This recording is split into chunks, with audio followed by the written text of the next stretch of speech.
Yes, sir, you are audible. Okay. अभी तीन तीन चार लोग ज्वाइन नहीं किए। ठीक है, वैसे मैं रिकॉर्ड कर रहा हूँ तो मैं उसको अपलोड कर दूंगा, किसी का कुछ छूट गया रहेगा। So welcome to C A pass program 2.0। इसमें से किसका जी फर्स्ट सर। सर, अटेम्प्ट है? किसका फर्स्ट अटेम्प्ट है? मेरा सर। मेरा मतलब नाम नाम बताओ से। विनीशा। श्वेत प्रिया, विनीशा। विनीशा, ओके। एंड और किसी का नहीं है।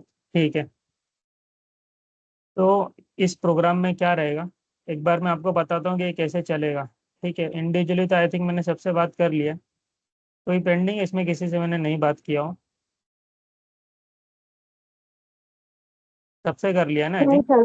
हाँ हाँ हाँ, बात yes, हो sir. गई है। ठीक है, यहाँ पे मैं आपके इंडिविजुअल क्वेश्चंस भी ले लूँगा, डाउट्स भी ले लूँगा, एंड फिर टारगेट एंड ऑल वो सारी चीज़ें चालू कर देंगे। एक बार मैं स्क्रीन शेयर करके आपको बता देता हूँ क्या क्या रहेगा।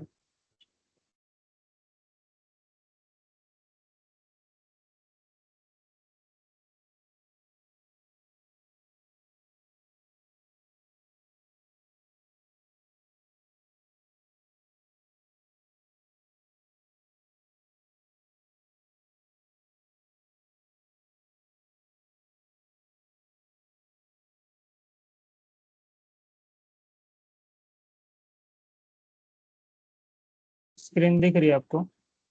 Yes, sir. हाँ, यस यस। देखो, इसमें क्या रहेगा, अभी ये जो प्रोग्राम है इसमें ये ऐसा नहीं है कि मैं आपको 3-4 महीने का प्लान बना के दे दूँ फिर उसके बाद मैं बोलूँ आप लोग कर लो अपने हिसाब से, ऐसा कुछ नहीं रहेगा। ठीक है, इसमें ये इंडिविजुअल बेसिस पे रहेगा। जैसे कि कोई ग्रुप 1 दे रहा है, कोई ग्रुप 2 दे रहा है, कोई बोध ग्रुप दे रहा है, तो उस हिसाब से प्लानिंग रहेगा। एंड ग्रुप 1 में भी कोई एफआर से स्टार्ट करना चाह रहा है, कोई एफएम से स्टार्ट करना चाह रहा है, कोई ऑडिट से स्टार्ट करना चाह रहा है, डीटी कोई डीटी से स्टार्ट करना चाह रहा है, तो किसी से भी सब्जेक्ट से स्टार्ट करना चाह रहा है तो उस हिसाब से मेरा प्लानिंग बनेगा। ठीक है, एंड ये कैसे चलेगा कि जो थियरी सब्जेक्ट है, थियरी तो मैं क्या करता हूँ कि डेली आपको देना ही देना है। जैसे कि ग्रुप 1 में जो ऑडिट है वो ऑडिट ऑडिट एक ऐसा सब्जेक्ट है जो अपन लोग ऐसा नहीं कर सकते कि 4 दिन 5 दिन में आपको ऑडिट का टारगेट दूं और ऑडिट को खत्म कर दूं। उससे आपको कोई बेनिफिट नहीं मिलेगा, उससे मेरे को बेनिफिट मिलेगा कि आपका ऑडिट में खत्म करवा दूंगा। बट मुझे ऐसा नहीं चाहिए, मुझे ऐसा चाहिए कि आपको ऑडिट ऑडिट जैसा सब्जेक्ट है उसमें आप आराम से 60 तक लेके आ जाओ, उस हिसाब से प्रिपरेशन करवाना है मुझे आप लोगों का। तो ऑडिट का कैसा रहेगा कि मैं आपको ऑडिट के लिए अलग से बता दे रहा हूँ कि मैं आपको बोलूंगा 2 घंटा का ऑडिट का आपको डेली करना है। क्या करना है वो मैं लिख के दूंगा कि स्टार्ट में जैसे मैं स्टार्ट करूंगा बोलूंगा आज प्रोफेशनल एथिक्स का क्लॉज 1 to 4 करना है, पार्ट 1 का शेड्यूल 1 का पार्ट 1 का क्लॉज 1 to 4 करना है। तो सिर्फ आपको क्लॉज 1 to 4 करना है। फिर उसके बाद क्या करना है, नेक्स्ट डे मैं बोलूंगा कि इसको रिवीजन करो, इसका रिवाइज करो, फिर 5 to आपका 12 तक करो, ऐसा करके। फिर नेक्स्ट डे बोलूंगा ये और ये रिवाइज करो, फिर थर्ड डे बोलूंगा कि आप शेड्यूल पार्ट 2 में जाओ, ऐसे करके करूंगा। एंड एक चीज 3 बार रिवाइज होनी चाहिए, उस हिसाब से मैं ऑडिट आपको करवाऊंगा। मतलब ये वाली चीज 3 दिन तक रिवाइज होगी, मतलब सेकंड डे थर्ड डे, फिर फोर्थ डे में आपको बोलूंगा सेकंड एंड थर्ड का रिवीजन करने, क्योंकि ऑलरेडी फर्स्ट सेकंड 3 बार रिवाइज हो चुका है। तो ऑडिट उस हिसाब से चलेगा। आप लोगों को लगेगा कि ऑडिट में सर बहुत टाइम लग रहा है, 1 महीना हो गया ऑडिट खत्म नहीं हुआ, हाँ तो ऑडिट नहीं खत्म होगा, बट ऑडिट आपका 3 रिवीजन के साथ चल रहा है, क्यूमुलेटिव रिवीजन के साथ चल रहा है। इसका इफेक्ट आप लोग को लगेगा कि अभी नहीं आ रहा है, बट इस मतलब इस स्ट्रेटजी का जो इफेक्ट है वो आप लोग को 15 दिन के बाद पता चलेगा। जब 15 डेज हो जाएंगे ना तब आपको लगेगा कि मुझे ऑडिट याद हो गया है। आप लोग को ऐसा रहता है ना कि मैं ऑडिट कितने बार भी पढ़ूं याद नहीं होता है, बट इस स्ट्रेटजी का आपको जो डिफरेंस है वो आपको बाद में पता चलेगा, अभी नहीं पता चलेगा। तो वो आप मेरे ऊपर भरोसा रखो। आपको क्या करना है, सिर्फ फॉलो करना है। आपको ये नहीं सोचना है कि आप सर क्या बोल रहे हैं मैं क्या करूँ नहीं करूँ, ऐसा ऐसा कुछ नहीं सोचना। और एक्स्ट्रा कुछ करने जा रहे हो तो मुझे बताओगे आपकी आपको क्या करना है एक्स्ट्रा, तो मैं आपको बताऊंगा वो हेल्पफुल है या नहीं है। आप बोलोगे सर किसी का मेरे को क्रैश कोर्स करना है, तो वो भी एक बार आप पूछ लेना मेरे से कि आपको क्या करना चाहिए कि नहीं करना चाहिए। अदरवाइज टाइम क्लैश होगा कि मैं आपको बोलूंगा ये चीज़ करना है, फिर आप मुझे नेक्स्ट डे बोलोगे सर मैंने ये नहीं किया बिकॉज मैंने ये किया। तो वो आपको बताना है पहले कि मुझे ये करना है, उसके बाद ये करना है, तो उस हिसाब से मैं एडजस्ट करूंगा। फ्लेक्सिबल रहेगा, बट इतना भी अपन फ्लेक्सिबल नहीं करेंगे कि जो मैं टारगेट दे रहा हूँ वही नहीं कंप्लीट हो रहा, कुछ और ही हो रहा है। क्योंकि पूरा टाइम टेबल, अभी आपकी पूरी रिस्पॉन्सिबिलिटी मेरी है, आपकी कुछ नहीं है। आपको क्या करना है, आपको सिर्फ पढ़ाई करना है। आपको ये सोचना ही नहीं कि मेरे को कल क्या पढ़ना है, मेरे को मेरा एएफएम कब कंप्लीट होगा, मेरा एफआर कब कंप्लीट होगा, मेरा ऑडिट कब कंप्लीट, ये सब आपको नहीं सोचना, वो सब मेरे ऊपर है। आपका पूरा एक ऐसा डैशबोर्ड बनेगा, ये देखो ऐसा पूरा, जैसे ही इनका बना था, ठीक है, स्टूडेंट का। अभी ये जैसे एफआर है, तो एफआर में यहाँ पे लिखूंगा, फिर आपका पहले रिवीजन कराऊंगा, तो यहाँ पर मैं टिक करता हूँ हुआ कि नहीं हुआ। फिर उसका रिवीजन वाला चीज वो हुआ कि नहीं हुआ, फिर ये वाला चीज हुआ कि नहीं, फिर टेस्ट हुए कि नहीं सारे के सारे। वैसे एएफएम में इनका फर्स्ट अटेम्प्ट में बहुत ग्रुप क्लियर हो गया था, क्योंकि आप देखोगे कि इन्होंने सब कुछ कंप्लीट किया, ऐसा कुछ है नहीं कि छोड़ दिया है। यहाँ तक कि ये जो थियरी वाला पार्ट है, एक सेकेंड,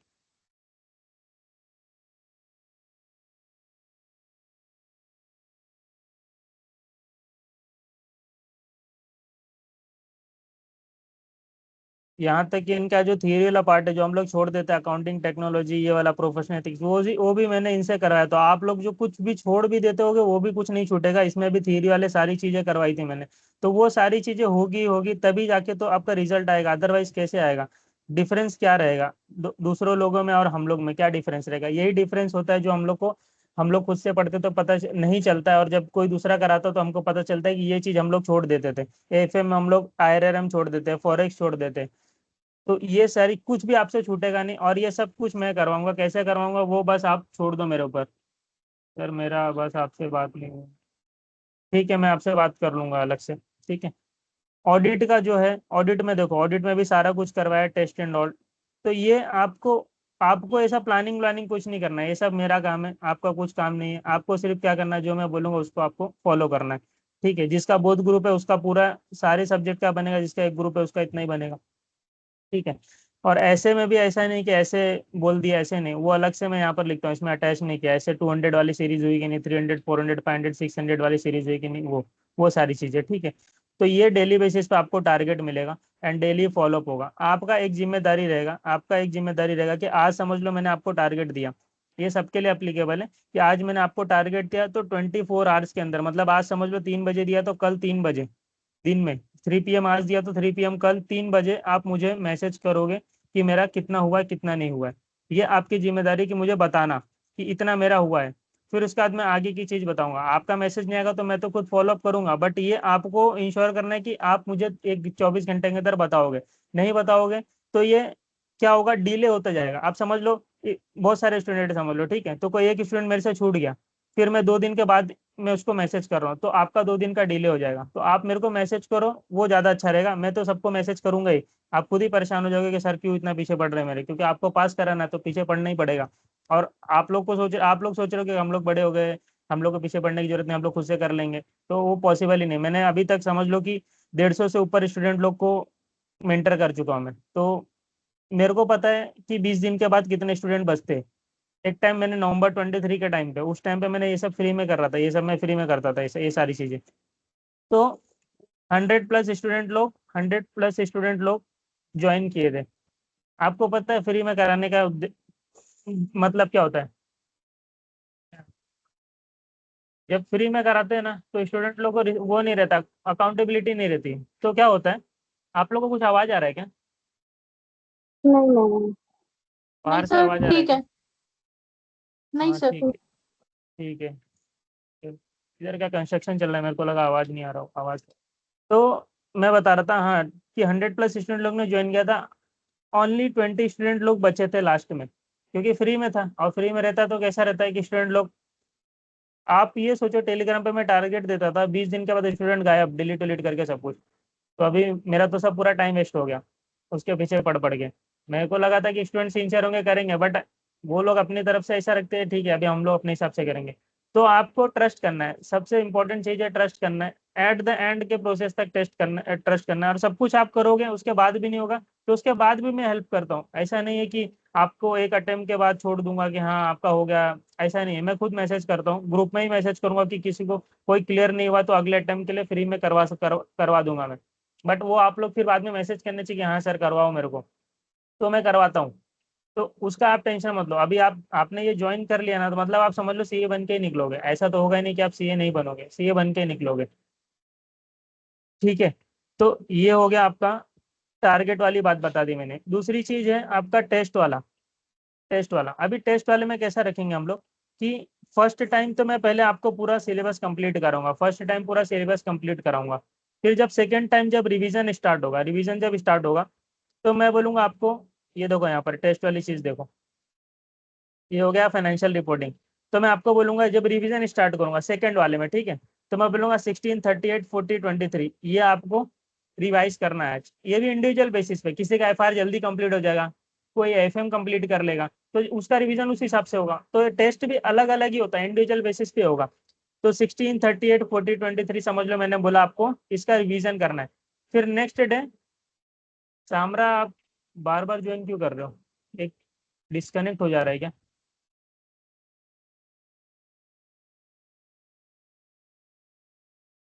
सामरा,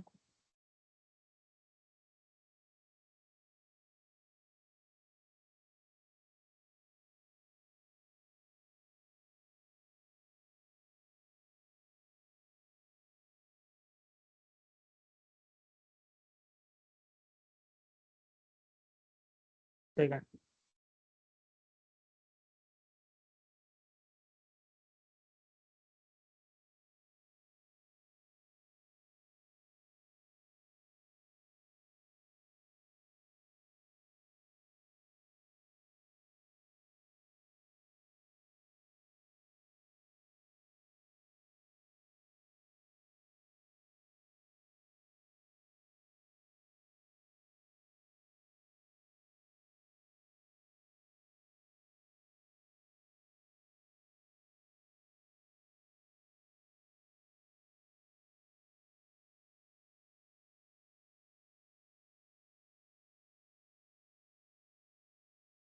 दिख रही ना स्क्रीन आपको? हेलो। Yes sir. हम्म। दिख रहा तो है। मैं बोल हाँ रहा, सर हाँ दिख। तो मैं बोल रहा दिख था रहा सेकंड टाइम में जब आपका रिवीजन स्टार्ट होगा सेकंड टाइम में, तो ऐसे मैं करवाऊंगा, आपको बोलूंगा ए,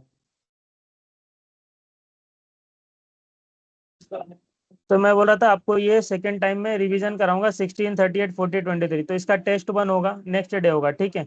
एंड इसमें लिखा हुआ है कितने मिनट्स का है, कितने मार्क्स का है। फिर ये नेक्स्ट वाला होगा। ऐसे करके मैं आपको टोटल एफआर में 9 टेस्ट आपके होंगे, एएफएम में आपके 7 टेस्ट होंगे, ऑडिट में आपके 10 टेस्ट होंगे, डीटी डीटी में 9 टेस्ट होंगे और आईडीटी में 8 टेस्ट होंगे। अब इसको सेकंड टाइम पे सर क्यों रखे हो, फर्स्ट टाइम पे क्यों नहीं रखे हो? देखो, फर्स्ट टाइम पे मैं कराऊंगा और फर्स्ट टाइम आपने समझ लो पढ़ा, और फिर बाद में मैं बोलूँ कल टेस्ट देने, तो आपको उतना कॉन्फिडेंस नहीं रहेगा, क्योंकि ये चीजें रिवीजन के बाद टेस्ट आप दोगे तो ज्यादा अच्छे से आप कर पाओगे और डिमोटिवेशन कम आएगा। अभी फर्स्ट टाइम में भी करा दूं, मेरे पास तो पेपर वेपर सब है, लेकिन जब मैं फर्स्ट टाइम में कराऊंगा समझ लो, तो आपने किया और फिर आपने टेस्ट दिया तो आप बोलोगे सर बहुत सारा क्वेश्चन नहीं आ रहा है, डिमोटिवेट हो जाओगे। तो इससे अच्छा फर्स्ट टाइम में पूरा कंप्लीट कराऊं, फिर सेकंड टाइम में जब इसका रिवीजन कराऊं तो मैं टेस्ट दूं। तो आप लोगों को क्या लगता है कि फर्स्ट टाइम में टेस्ट कराना चाहिए या सेकंड टाइम में टेस्ट कराना चाहिए? बताओ आप लोग। नहीं सर, सेकंड टाइम में ठीक है। ठीक है, ये हो गया। सर बट ये एक डाउट बताओ। है। अब हाँ जैसे कि हम लोगों का फर्स्ट टाइम चल रहा है, तो हाँ, फर्स्ट टाइम अगर चैप्टर में कोई फर्स्ट टाइम करे तो उसमें तो मुझे ज़्यादा टाइम लगेगा। अब जैसे कि अगर एक दिन में मैं 2 चैप्टर कंप्लीट नहीं कर पाती हूँ, मुझे 2 दिन में एक चैप्टर कंप्लीट करने 2 दिन वो लगता है वो एटलीस्ट एक सबका चैप्टर अलग अलग कंप्लीट। रहेगा, वो सबका अलग अलग रहेगा, कब किसको कितने टाइम में क्या करना है, सबका अलग अलग रहेगा। जैसे आपका जॉब है तो जॉब के हिसाब से अलग टारगेट रहेगा, कोई घर पे बैठा 8-8 घंटा हाँ। तो उसका अलग टारगेट रहेगा, तो उसका आप टेंशन मत लो। ये तो मैं सबको एक साथ ये चीजें बता रहा हूँ कि कैसे रन होगा प्रोग्राम, वो चीजें बता रहा हूँ। बाकी इंडिविजुअल बेसिस पे तो वो सारी चीजें अलग अलग सबकी रहेगी। और डाउट सॉल्विंग वगैरह वो सब कुछ भी हो जाएगा, राइट? हाँ हाँ, अभी यहाँ पे देखो ये सारे स्टूडेंट थे, ये पिछली बार के स्टूडेंट है। अभी इसमें से काफी लोग बन गए, ये इनका हो गया, इनका हो गया, ये अभी इनका नहीं हुआ, ये तो गायब ही हो गए। इन इनका तो समझ लो एज ही 60+ है। अभी ये भी नहीं कनेक्ट कर रहे, मतलब उनको नहीं करना अभी आगे। फिर ऐसे बहुत सारे इसमें से सब क्लियर हो गए मोस्टली। तो ये अपना था। तो ये हो गया आपका चैप्टर वाइज कस्टमाइज प्लान है सबका। और कोई बोलेगा सर मेरे को मेरा अभी देखो, आपको धीरे धीरे आप करोगे ना तो आप बोलोगे कि सर मेरा ये कब कंप्लीट होगा। तो आपको मैं आपको ओवरव्यू चाहिए रहेगा तो वो मैं दे दूंगा कि आपका 10 दिन में एफआर कंप्लीट हो जाएगा, 15 दिन में ये कंप्लीट हो जाएगा। बट वो करके वो जानकर आप क्या करोगे, आपको आपको छोड़ देना है मेरे ऊपर कि हाँ मैं करवा दूंगा आपसे, और कुछ नहीं। आपको तसल्ली के लिए चाहिए, नहीं सर मेरे को बता दो बता दो, हाँ तो वो मैं बता दूंगा। आपको टेंशन लेने की जरूरत नहीं कि 1 महीने के अंदर आपका 1 बार रिवीजन हो जाएगा, 2 बार रिवीजन हो जाएगा, वो सारी चीजें मैं बता दूंगा। और किसी का कुछ लीव वीव रहेगा, मतलब समझ लो कि 15 दिन जाने वाला है बाहर, 10 दिन बाहर जाने वाला है, कुछ भी जो भी रहेगा वो मुझे आप आज ही मैसेज कर देना कि सर, इमरजेंसी अलग बात है, बट किसी का प्लान रहता है ना, गणपति में मुझे जाना है या दिवाली में, कुछ भी फंक्शन वंक्शन, कुछ भी शादी वादी किसी का, किसी में जाना है, तो वो सारी चीज़ें आज ही मुझे बता दो, क्योंकि मैं जब आज प्लान करने बैठूंगा ना, तो उसमें वो सारी चीज़ें इनकॉपरेट करके मैं करूंगा। और उस हिसाब से मैं आपको डेली टारगेट दूंगा कि आज इतना तो इनका होना ही चाहिए, कल इतना ही होना चाहिए। और मैं खुद आपको 15-20 दिन में खुद ही बताऊंगा सामने से आगे कि अगर ये आपका नहीं कंप्लीट होगा ना, तो आप डिले हो जाओगे, आपका जो बोध ग्रुप सोच रहे हो आप बोध ग्रुप नहीं कर पाओगे, एक ही ग्रुप। क्योंकि जब आप खुद करते हो ना सेल्फ, तो ये सारी चीजें आप कंसिडर नहीं करते, हो जाएगा हाँ ठीक है ना, हो जाएगा हो जाएगा, ऐसा आप लोग सोचते हैं। बट जब एक्चुअल में पहुंचते 3 महीने के बाद पहुंचते, तो हम लोग को पता चलता है हम लोग ने बहुत सारी चीजें मिस कर दी, नहीं हुई, कुछ चैप्टर छोड़ दोगे, फिर रिवीजन कम हो जाएगा, 3 की जगह 2 रिवीजन होगा, 1.5 रिवीजन होगा, 1.5 डेज में अच्छे से रिवाइज नहीं हो पाएगा। एंड फिर बाद में जाके रिजल्ट निगेटिव आएगा, फिर बाद में बोलेंगे कि यार अटेम्प्ट दिया। मैं उसको अटेम्प्ट नहीं काउंट करता हूँ। अटेम्प्ट आप उसको काउंट करो जिसमें आपने सारा कुछ कंप्लीट किया हो, एंड उसके बाद भी अगर आप फेल हो जाओ तो आप बोलो कि हाँ मुझे अटेम्प्ट लगा है।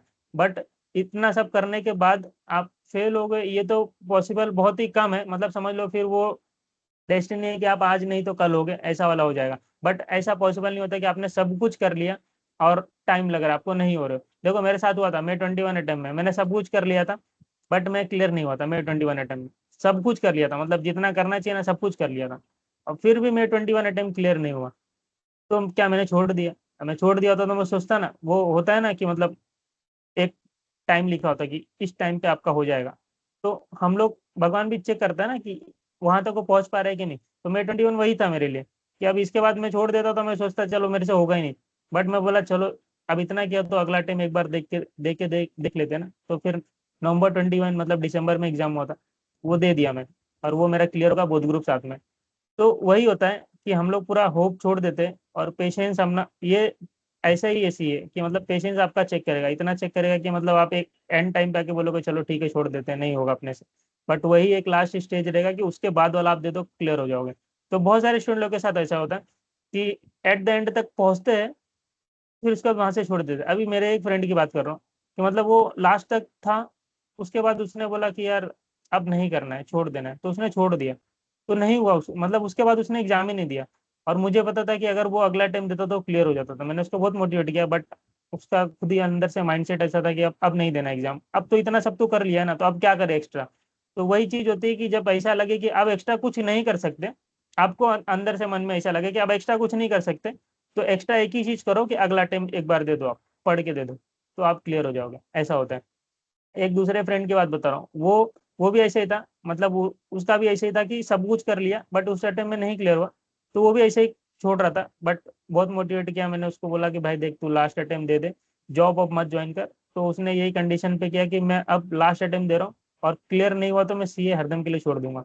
तो लास्ट अटेम्प्ट था उसका, और जॉब वॉब सब कुछ छोड़ छाड़ के एकदम अच्छे से पढ़ाई किया, और उस अटेम्प्ट में वो क्लियर हो गया, वो भी बोथ ग्रुप साथ में।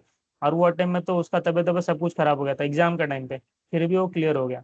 तो ये होता है एक चीज, ये आप लोग मानो कि आज आपको लग रहा है कि ये चीज आज होनी चाहिए, बट सब कुछ अपने हिसाब से अगर होने लग जाए तो मतलब लाइफ में फिर ये प्रॉब्लम वाली चीज खत्म हो जाएगी ना। सब कुछ एकदम रोड एकदम सीधा हो जाए तो मजा नहीं आएगा ना चलने में। तो रोड थोड़ा आड़े टेढ़े होने चाहिए, तो रास्ता भी आपका थोड़ा आड़े टेढ़े ही होते हैं। बट उसमें है कि हाँ आप मेहनत करोगे तो मेहनत का फल मिलेगा। फल को सोच के मेहनत करोगे तो नहीं मिलेगा। तो कोई भी चीज अगर ऐसा सोचो कि ये मुझे चाहिए, और फिर इसके बाद फल की चिंता मत करो ना, आप मेहनत करो। वही होता है कि पेड़ लगाने से पहले ये मत सोचो कि इसमें आम निकलेगा ही निकलेगा, आप लगा के छोड़ दो, उसमें काम करो, पानी ते ये सब डालते रहो, बाकी आपको मिल जाएगा, फल मिल जाएगा, उसका टेंशन मत लो। बस मेहनत ऐसे करनी कि हाँ ऐसा नहीं लगना चाहिए कि यार अपने को अंदर से, दूसरों को दुनिया को बता दो आप आपने मेहनत किया ये वो फिर भी फेल हो गए। अपने को अंदर से लगना चाहिए कि हाँ मैंने किया था भाई मेहनत। अभी तक आप लोग को अगर ऐसा लगा होगा कि हाँ मैंने तो 110% दिया था अपना, सब कुछ किया था, वो आपको, मेरे को नहीं लगता कि इसमें से कोई ऐसा बोलेगा कि मैंने सर सब कुछ कर लिया था, नहीं बोलेगा कोई भी। तो उतना सा वो वाली सिचुएशन तक पहुंचनी है, उसके बाद क्लियर हो जाओगे, 110% हो जाओगे। देखो, तो ये हो गया चैप्टर वाइज टेस्ट की बात। अच्छा, फुल टेस्ट एक होगा जब आपका लास्ट रिवीजन होगा एग्जाम के पहले वाला, ठीक है। लास्ट मंथ जो एग्जाम करेगा आपका, समझ लो नवंबर में एग्जाम है, तो अक्टूबर में ये फुल टेस्ट मैं कराऊंगा, और वो फुल टेस्ट मैं लाइव बेसिस पे कराऊंगा। और मैं चाहूंगा कि सब लोग लाइव आके टेस्ट हो, ये फुल टेस्ट वाला जो 100 मार्क्स का टेस्ट होगा, मॉक टेस्ट होगा, जैसे सीए का एग्जाम होता है वैसे ही। ठीक है, और वही टाइम रखूंगा 2 to 5। बहुत सारे स्टूडेंट लोग बोलते हैं सर मैं ये टाइम पे नहीं दे पाऊंगा। मेरे को ये सिंसियरिटी मतलब मजा नहीं आता। मतलब ये क्या करते हो आप लोग कि मैं 10 बजे दूंगा, मैं 8 बजे दूंगा, ये सब फालतूगिरी छोड़ दो आप लोग। अब सीए फाइनल में हो तो आपको जो टाइम बोला है ना, आपको आपने कभी बोला क्या सीए का एग्जाम 2 से 5 नहीं, मैं सर मैं इतने बजे दूंगा जाके, दिए ना जाके 2 से 5, चाहे कितना भी घर में प्रॉब्लम हो, चाहे कुछ भी हो, आपने दिया ना 2 से 5 एग्जाम देके। तो यहाँ पे भी क्यों नहीं देते हो आप लोग? आप 2 से 5 का एग्जाम, क्योंकि वही हैबिट है, वही हैबिट होने वाली है, तो वही एग्जाम में भी वही रिप्रेजेंट करोगे वहाँ पे जाके। तो वही करना है आपको। यहाँ पे भी मैं बोलूंगा ना आपको कि उस टाइम पे देना, तो उस टाइम पे देना है, मतलब देना है। सिंसियरिटी नाम की एक चीज होनी चाहिए, ये नहीं कि सर मेरा ये प्रॉब्लम आ गया, मेरा वो प्रॉब्लम आ गया। लास्ट वाले इसमें प्रोग्राम में तो मैंने बहुत सारी चीज फ्लेक्सिबल रखी, सब कुछ सबका सब कुछ मानता था, हाँ ठीक है आप लोग ये टाइम पे दे दो। उससे क्या होता है ना, मतलब कोई कितने बजे भी टाइम, टेस्ट का बहुत ज्यादा इशू होता था। कोई 2 बजे दे रहा है, कोई बोलता है सर मैं रात को 12 बजे दूंगा, कोई बोलता है सुबह उठ के 6 बजे दूंगा। तो ये सब आप लोग तो अपने हिसाब से कर लो, तो मेरे को बहुत ज्यादा तकलीफ होता है इसमें। तो एक सिंसियरिटी नाम की चीज होनी चाहिए कि इतने बजे बोल दिया मतलब इतने बजे देना ही है, चाहे फिर वो कुछ भी हो जाए।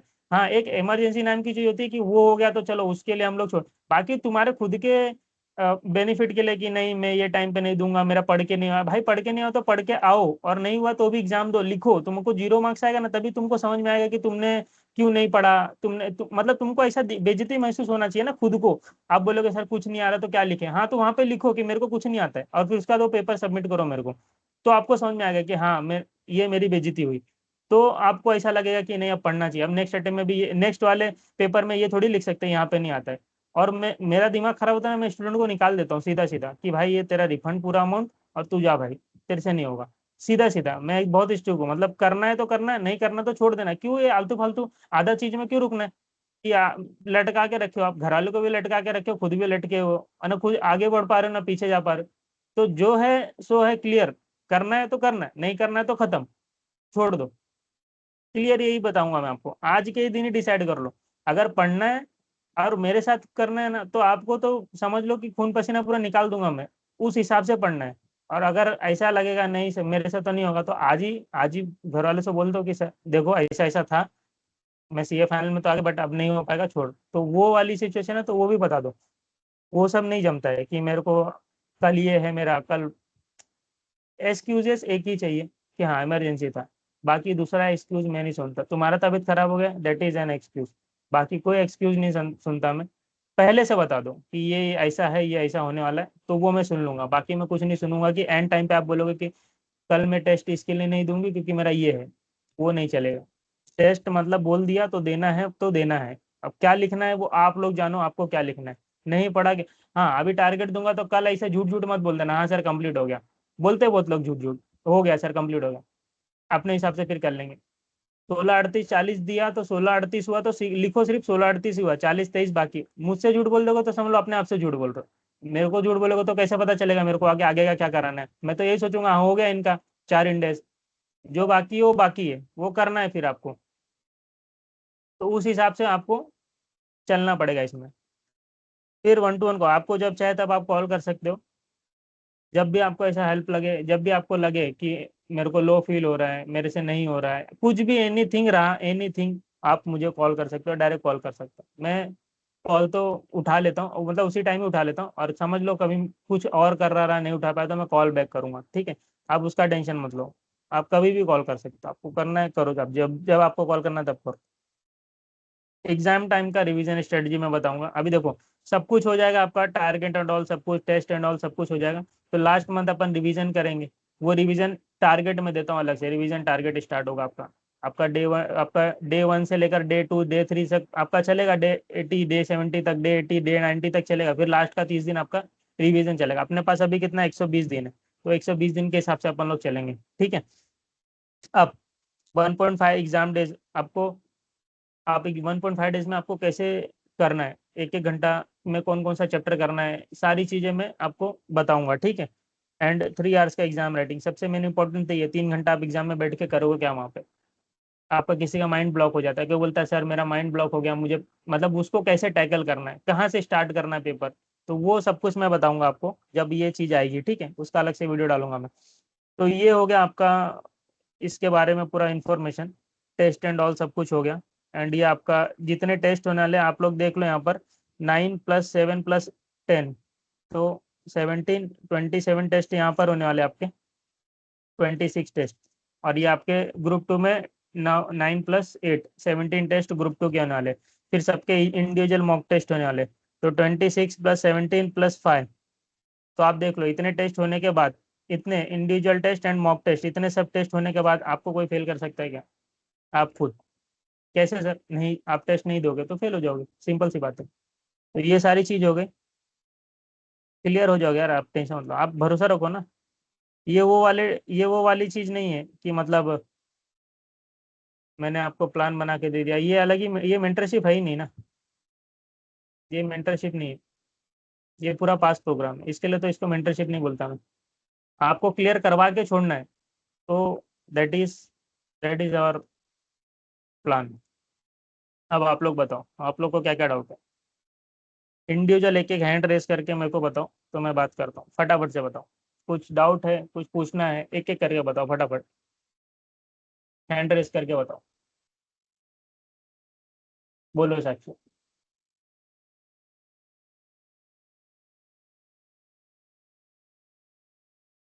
म्यूट अनम्यूट करके बोलो, म्यूट है आपका। बोलो श्वेत प्रिया, बोलो चलो। आपकी आवाज़ नहीं आ रही है मुझे, आप बोल रहे हो?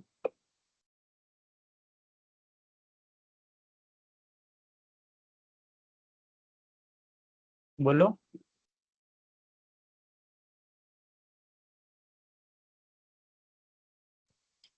हेलो सर, एक मैसेज चेक करिए। हेलो। हाँ कौन, श्वेत प्रिया बोल रहे हो आप? नहीं सर, साक्षी। हम ये बोल बोलो रहे हैं, आप सर। मैसेज चेक करिए, मैसेज में टाइप के। हमको तो इम्पॉसिबल सा लग रहा है, क्योंकि मेरा ग्रुप तो का क्लासेस पेंडिंग है, आईडीटी पूरा क्लासेस बाकी है, पहले का बस कुछ कुछ चैप्टर याद है, बट क्लासेस फिर से ही करना होगा। डीटी में भी बस L6 कैपिटल गेम्स हुआ है, बाकी सब क्लास, तो आपका ग्रुप 2 का पूरा क्लासेस बाकी है, और ग्रुप 1 तो ठीक है।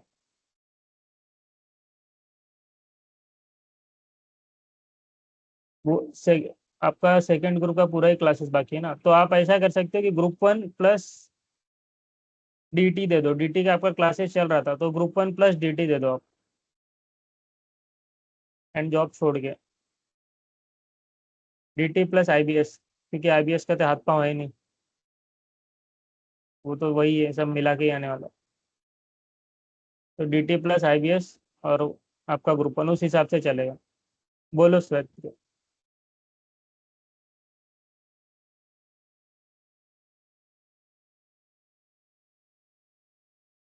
श्वेत प्रिया, आपकी आवाज़ नहीं आ रही है। विनीशा बोलो। सर मेरे को ना समरी नोट्स बनाने में थोड़ा प्रॉब्लम होता है, मतलब मैं बना तो लेती हूँ बट वो स्कैटर्ड सा रहता है और समझ नहीं आता कि लास्ट मिनट में रिवीजन कैसे करूँ उसका, तो उसमें हेल्प हो पाएगा थोड़ा? इसके summary notes, audit and all, इसकी बात कर रहे हो?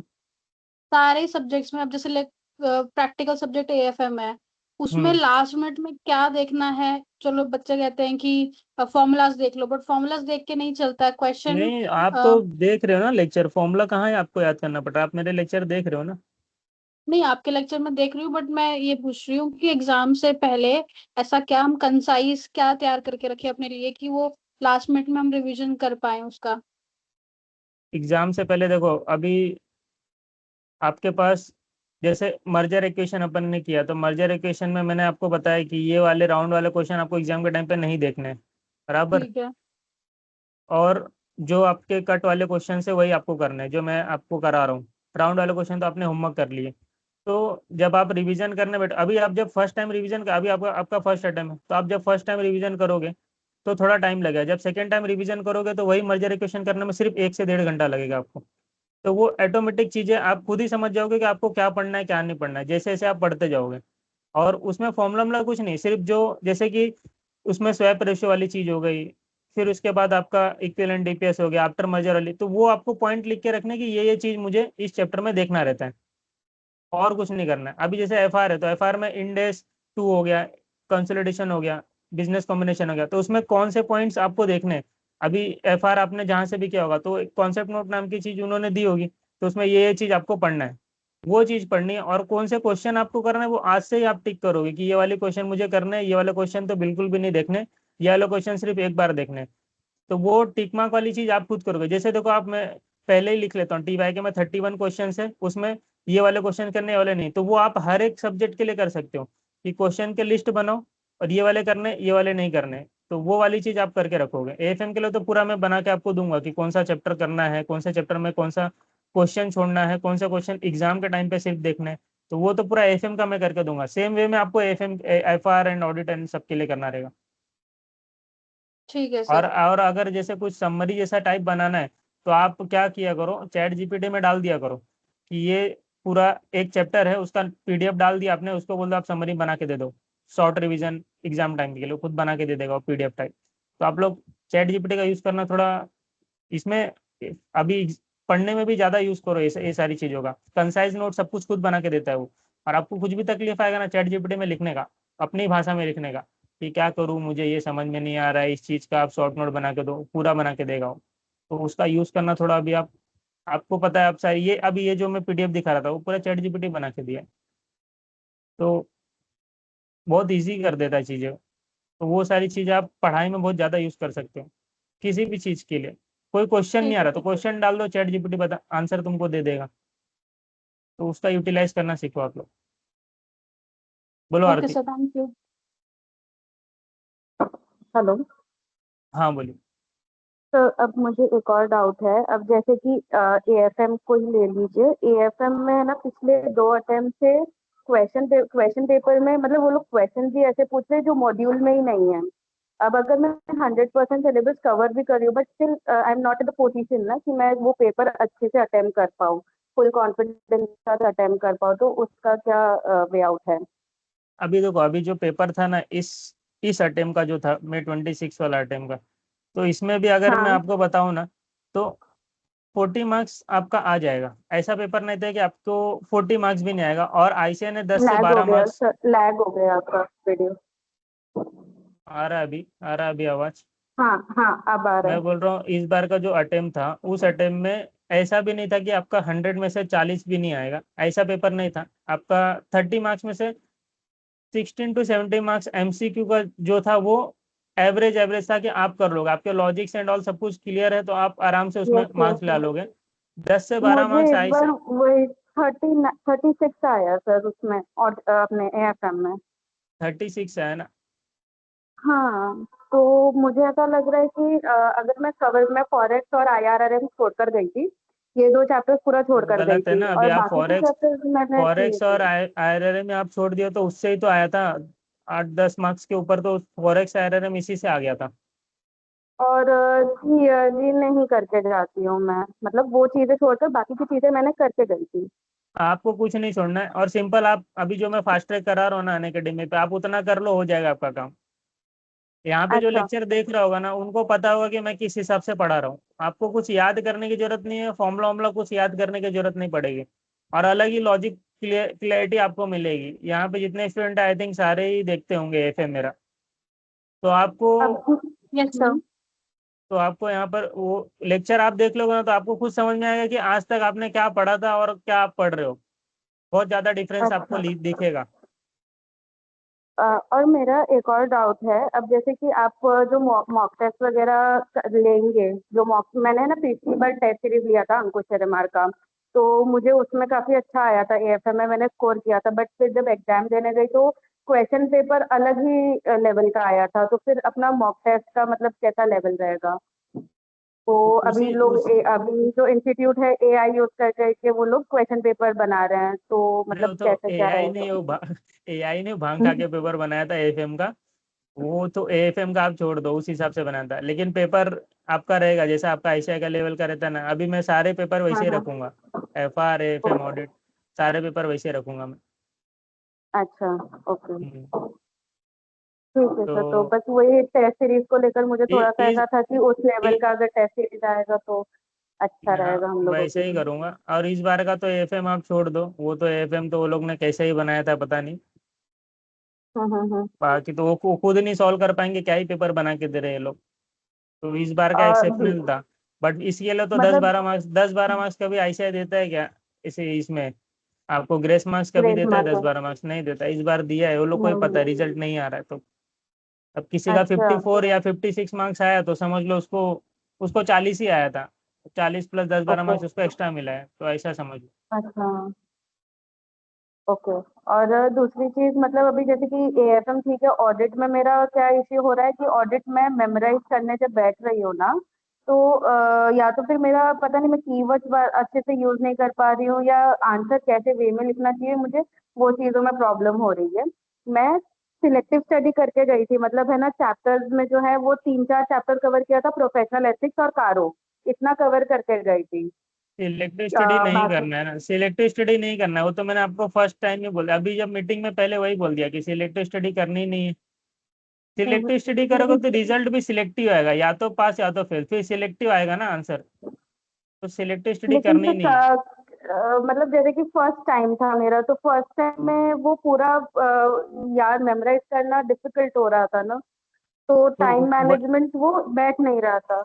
ऑडिट ऑडिट का जैसे मैंने बताया ना, उस हिसाब से आप करोगे ऑटोमेटिक वो चीज़ें हो जाएगी। और वो आपको सोचने नहीं है कि मतलब नहीं आएगी चीज़ें मेरे को, वो जिस हिसाब से मैं करवाऊंगा ना ऑटोमेटिक ऑडिट में चेंजेस आ जाएगा आपके। ओके। ऑटोमेटिक मार्क्स और बढ़ आप जाएंगे। आप सोचो ना, ऑडिट का आप कितना पेपर है, 10 टेस्ट है ऑडिट के, आप 10 टेस्ट लिखोगे। पहला टेस्ट है ऑडिट में ऐसे टू, हम्म पहले पीई का टेस्ट है, फिर 200 की सीरीज का टेस्ट है। हम्म आप एक एक सीरीज का अलग अलग टेस्ट दोगे तो आप खुद ही समझ जाओगे कि क्या लिख रही हूँ मैं, कहाँ पे क्या चीज़ें गलत हो रही है। तो वो खुद ओके। मैं बताऊंगा आपको कि यहाँ पर आपको इम्प्रूव करना है वो सारी चीज़ें। और अगर ऑडिट में कुछ डाउट वगैरह आते हैं, अभी जैसे कि मेरा सेल्फ स्टडी है, तो अगर मुझे कुछ डाउट आता है तो वो डाउट सॉल्विंग के लिए कैसा क्या रहेगा? ऑडिट नहीं पढ़ाता हूँ मैं एएफएम पढ़ाता हूँ, एएफएम का डाउट क्लियर कर दूंगा। और एफआर का कुछ रहेगा तो मैं आपको लिंक वगैरह शेयर कर दूंगा कि आपको समझ लो, बोलोगे आप ये इंडेक्स में मुझे प्रॉब्लम है तो उसका मैं शेयर कर दूंगा कि ये वाला लेक्चर आप देख लो, यहाँ से आपको समझ जाएगा। तो वो चीज़ें मैं कर सकता हूँ। हम्म। ऑडिट का कोई ऐसे का आप पूछोगे कि ऐसे में, हाँ वो आता है बट अभी उसमें टाइम ज़्यादा चल जाएगा ना, फिर एक एक चीज़ को सबके अगर डाउट वो वाली चीज़ें ओके। करने करूँगा मैं तो। ओके। बोलो श्रद्धा। ठीक है सर। तो मेरा 1.5 डे बहुत लैग कर रहा है। मतलब 1.5 डे में जैसे डीटी में मेरे हम्म। एंड मोमेंट पे टीडीएस के सारे रेट्स में कंफ्यूज हो जाती हूँ। यहाँ लिमिट क्या थी, यहाँ रेट क्या था, फिर मैं पैनिक कर जाती हूँ। आईडीटी में आईटीसी चैप्टर मेरा हो ही नहीं रहा था 1.5 डे में। ओके, तो रिवीजन आपने उसके पहले किया था 2-3 बार वो चैप्टर का? हाँ मैंने किया था, बट मतलब ऐसा है कि 1.5 डे में अगर मैंने जो चैप्टर नहीं देखा ना, वो चीज मुझे रिकॉल नहीं होती। ओके, तो कुछ ऐसा है कॉन्सेप्चुअली चीज़ें नहीं पता है, क्योंकि देखो अगर रिवीजन 1.5 डेज में नहीं हो रहा है इसका मतलब कि कॉन्सेप्ट में थोड़ा इशू आ रहा है। और हम्म। अब टीडीएस के रेट्स में अगर आप देखोगे तो ऐसे आप याद करो कि मैक्सिमम 10% वाले, तो 10% वालों को याद ही नहीं करना है, 5% कमीशन बुक हो जाता है आपका। तो जो अलग वाली चीज़ें, किसी में 20% लग रहा है, किसी में 15, तो वो जो अलग वाली चीज़ें वही याद रखना है, 10% वाले याद ही नहीं करने। तो एक्सेप्शनल चीज़ों को याद रखना है ना, तो बाकी सब तो ऑटोमेटिक ऐसा आप बोलोगे कि हाँ बाकी सब 10 है, ये अलग वाली चीज़ें ये है। तो उसको रिवाइज करने में तो एक पेज में आप टीडीएस जैसी चीज़ है, रेट्स वाली चीज़, तो उसको एक पेज में आप बना लो कि इस पेज को ही देखना है मुझे, लास्ट टाइम में रेट्स मुझे देखने, बस हो गया, इतना ही देखना है। तो वैसे पूरा आप सोचोगे कि 50 पेज का टीडीएस का नोट्स में नहीं होगा। एक पेज, 2 पेज मैंने बनाया था ना, एक ही पेज का नोट्स बनाया था टीडीएस का, उसी में सब कुछ लिख दिया था उसी पेज में। ये इतना रेट से ये ऐसा है, और वैसे ही मैंने याद किया था कि 10% वाली चीज़ तो याद ही नहीं करनी है क्योंकि मैक्सिमम 10% है। अब क्या होगा अगर मुझे नहीं पता, 2021 में पढ़ा था मैंने तो। हाँ। ऐसे अभी अगर कुछ ऐसा होगा तो मैं एग्जांपल दे रहा हूँ कि 10% वाली सब है तो उसको छोड़ दो, 12%, 15%, 20% वाली चीज उसको ही याद रखना है, वैसा करना है। और अगर कुछ टीडीएस में इशू आ रहा है तो मैं आपको एक लेक्चर भेज दूंगा, वो जो चैप्टर में इशू आता है ना उसका आप मुझे बोलो, मैं आपको लेक्चर का लिंक भेज दूंगा कि वो लेक्चर से आपको क्लियर हो जाएगा। और वो लेक्चर बेस्ट लेक्चर रहेगा, उसका आप टेंशन मत लो। ठीक है। एफआर के लिए हो गया, ऑडिट का मत पूछना, ऑडिट का लेक्चर क्या ही है, सब लोग तो एक ही चीज़ पढ़ाते हैं आके। एफआर का पूछ लो, एएफएम का तो मेरा ही है, और ऑडिट का नहीं, डीटी का पूछ लो, आईडीटी का पूछ लो, तो उसके लेक्चर के लिंक वगैरह सब मैं भेज दूंगा, कोई भी चैप्टर के। ठीक है, चलेगा। ठीक है। बोलो श्वेत प्रिया, तुम्हारा तो आवाज ही नहीं आ रहा है, पता नहीं क्यों नहीं आ रहा है आवाज। माइक नहीं कनेक्टेड है, माइक अनम्यूट करो, म्यूट जो भी है। नहीं आ रहा आपका आवाज। चैट में लिख दो, चैट में।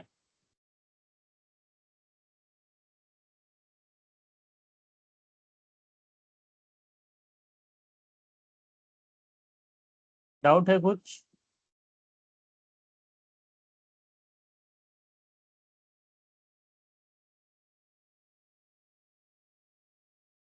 बोलो बोलो।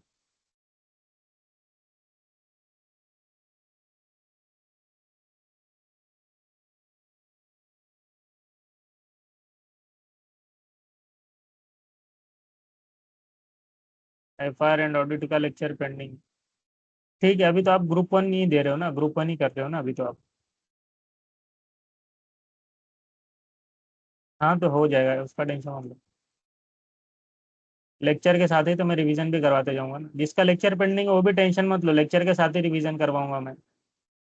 क्योंकि हम लोग क्या करते हैं, हम लोग लेक्चर कंप्लीट कर लेते हैं, फिर उसके बाद पढ़ने बैठते हैं, और उसके बाद जब पढ़ने बैठते हैं तो ऐसा लगता है अरे कुछ आता ही नहीं है, तो कहाँ से आएगा? आपने पढ़ा, लेक्चर देखा, तो इसको रिवाइज नहीं किया, और रिवाइज नहीं किया तो 3 महीने का गैप हो गया, 3 महीने तक क्लासेस ही कंप्लीट कर लेते सारा कुछ, 3 महीने बाद जब पढ़ने बैठे तो ऐसा लग रहा है कुछ नहीं आता है, तो नहीं आएगा, सीधी सी बात है, नॉर्मल सा चीज़ है। दिमाग थोड़ी सब कुछ स्टोर करके रखता है, उसको दिमाग को भी रिवाइज मारना पड़ता है ना। हाँ टेस्ट, सेकंड सेकंड रिवीजन में टेस्ट।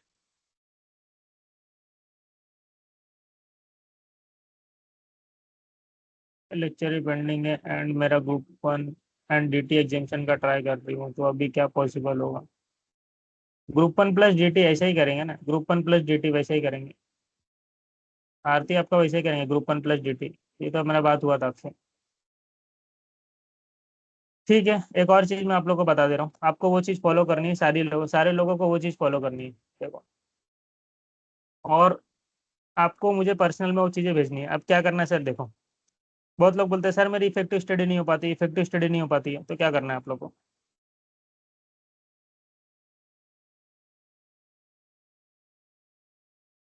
ये चीज़ आप फॉलो करोगे तो आपकी इफेक्टिव स्टडी होगी। क्या है सर वो चीज़, बता दो सर। भाई आ गया भाई। स्क्रीन दिख रही है? स्क्रीन दिख रही है? हाँ।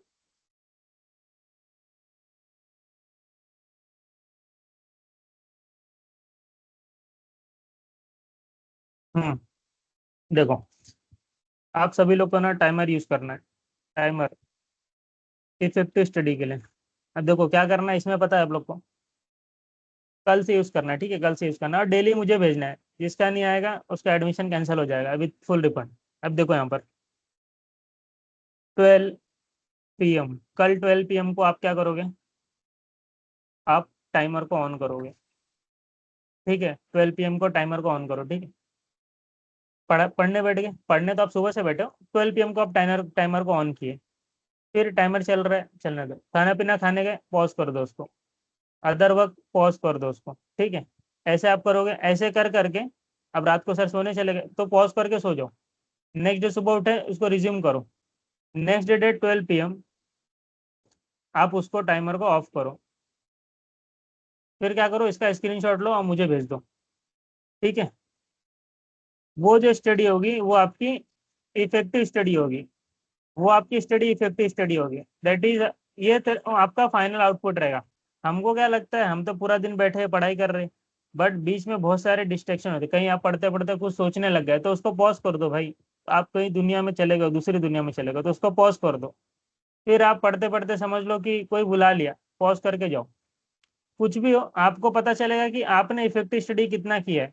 और यहाँ पर मैं बोल रहा हूँ, आपका अभी जो जॉब वाले कर रहे हैं वो लोग के बारे में बाद में बात करूंगा, जो फुल फ्लेज स्टडी कर रहे हैं, यहाँ पे आपका 8 आवर्स दिखना चाहिए आपके टाइमर पे। ये 8 आवर्स दिख रहा है, मतलब आप समझ लो कि आपकी इफेक्टिव स्टडी अभी तो बराबर चल रही है। हाँ, 2 महीना 1 महीना बीतेगा तो मैं बोलूंगा 10 घंटा जाना चाहिए, फिर धीरे धीरे जाएगा मैं बोलूंगा 11 घंटा, दैट इज इनफ, फिर 10-11 घंटा इज इनफ। ठीक है, इफेक्टिव स्टडी, हाँ इफेक्टिव, ये इफेक्टिव क्रीम क्रीम चीज निकलेगी ये। बाकी जो आप दिन भर आप बोलोगे 24 घंटा बैठे सर हम लोग, बट 24 घंटे में निकल कितना रहा है, that is your effective study. तो ये आप फॉलो करोगे और डेली का मुझे स्क्रीनशॉट भेजोगे। अब आपके यही वाला फॉलो करो 12 PM टू। अभी देखो इसमें बेनिफिट कैसा है ना, अब जैसे दिन में 12 बजे आपने चालू किया 12 PM को, ठीक है, फिर आप रात को सोने गए समझ लो 12 बजे, तो इसमें 6 घंटा ही दिख रहा है समझ लो। तो आप सोचोगे कैसे भी मुझे अब जल्दी सुबह उठना है, सो दैट इसको मैं 8 घंटे तक पहुंचा पाऊँ उस हिसाब से। तो एक अपॉर्चुनिटी मिलेगी नेक्स्ट डे की कि 12 PM तक। अब ये होता तो 24 घंटे ही है ना, 12 PM टू 12 PM। अभी कोई कोई होता है ना सुबह में चालू कर देता है, सुबह 6 बजे समझ लो पढ़ने बैठ रहे हैं, तो सुबह चालू कर देगा और रात को बोलेगा हो गया मेरा आज का दिन खत्म। बट वो रात को बंद किया तो 6 टू रात के 12 ही तो हुए, तो अभी तो पूरा 24 घंटा हुआ भी नहीं। और फिर यहाँ पर अपॉर्चुनिटी नहीं मिलती, यहाँ पे समझ लो 6-7 घंटा ही दिख रहा है, 7 घंटा दिख रहा है, तो अब इसको इंक्रीज करने की अपॉर्चुनिटी कहाँ है, नहीं है आपके पास। यहाँ पर अपॉर्चुनिटी, ये साइकोलॉजिकल गेम है और कुछ नहीं है। आप 12 बजे चालू करोगे, रात को सो जाओगे, रात को समझ लो 4 घंटे हो रहा, तो आप सोचोगे सुबह कैसे भी उठ के 5 बजे उठना है, 5 से 12 घंटे में कैसे भी करके 4 घंटे का और स्टडी करना है।